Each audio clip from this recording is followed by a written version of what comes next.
आणि इथे जमलेले माझे बंधू भगिनी, आज आपण मशीन धम्मशक्ती या माध्यमातून एकत्र झालेलो आहोत।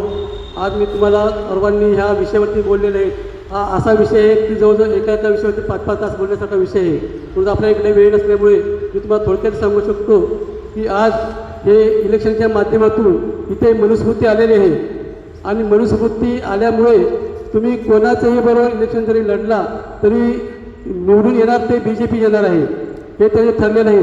केंद्रामध्ये आणि राज्यामध्ये सगळीकडे त्यांनी पक्ष संपवून टाकलेले आहेत। कोणताच पक्ष नाही। 3.5% ब्राह्मण आहेत, त्यांच्या 5-5 राष्ट्रीय पार्टी आहेत आणि आपल्या समाजाला त्यांनी फक्त झुरवत ठेवले। आज हा येणार, उद्या तो येणार। तर मी जास्त न बोलता हे EVM मशीन जोपर्यंत बंद होणार नाही तोपर्यंत BJP सत्तेवरती येणार आहे। तुम्ही आज लिहून ठेवा आणि नंतर पण तुम्ही बोला। EVM बद्दल आम्ही आंदोलन छेडत आहोत। त्या EVMच्या आंदोलनामध्ये तुम्ही जर सहभागी झाला तर आपण अशीच मनुस्मृतीला हाकलून देऊ शकतो। जय भीम, नमो बुद्धाय, जय भारत।